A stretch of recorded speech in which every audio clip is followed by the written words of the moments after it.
Welcome, curious minds. Today we're doing a deep dive into something really interesting you shared with us. It's Beta Vulgaris, Homeopathic Materia Medica by William Boericke. And well, it gives this unique view on a common vegetable, the beetroot, and some pretty unexpected historical uses. Our mission is really to unpack what this text says and maybe rethink where we find valuable insights. Yeah, it's quite compelling, isn't it? Seeing this like everyday plant through such a specific lens. A materia medica, just so everyone's clear, is basically a historical guide to substances used for medicine.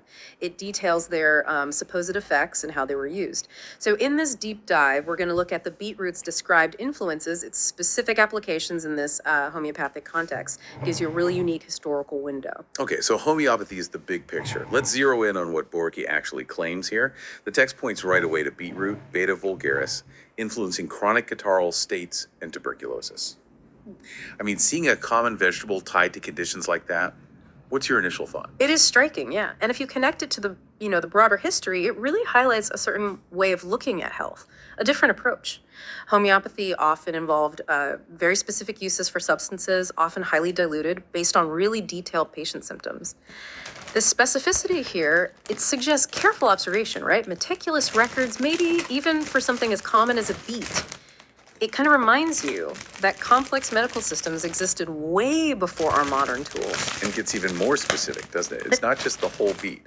The text mentions a derived compound, Botanum hydrochloricum, seems best adapted to the physical patients. That really jumped out at me. That's a fantastic detail, yes. That level of specificity, focusing on a derived compound, it suggests a very analytical process, even if the framework is historical, for physical patients. Just for clarity, that's an older term for people with tuberculosis, physis.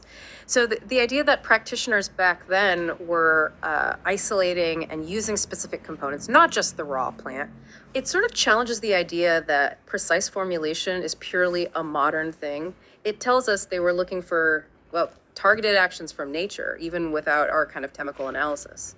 That attention to detail is pretty remarkable. Beyond the conditions in that specific compound, there was another observation I found interesting.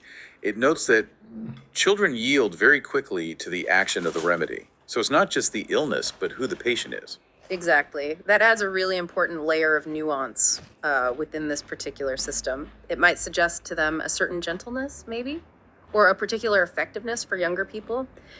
In homeopathy, the person's whole constitution, their sensitivity, that's really key. So noticing that children respond quickly, that would have been a significant finding for those practitioners. Okay. It kind of hints at perceived safety and effectiveness for, a more vulnerable group. It reinforces that idea of gentle action. And then there's the practical side too. The text actually gives a dosage. It says, use about the 2x trite. So it's not just theory. Precisely. Yeah. 2x trit refers to a very specific preparation level in homeopathy, highly diluted. It's made through a process called trituration, grinding and diluting the substance, basically. So, like you said, it's not just an abstract idea. It gives practical, actionable instructions for doctors of that time. It tells us this was part of a system meant for, real world use with its own methods for preparation and dosing, all within that unique framework. So what does this all mean for you listening?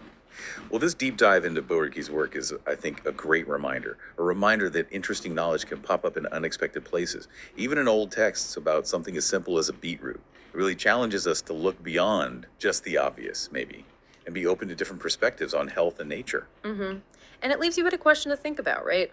How might exploring these sort of traditional or alternative views on common things, like a beet, how might that open your mind to different ways of understanding the world? Maybe spark some new curiosity, keep those insights coming.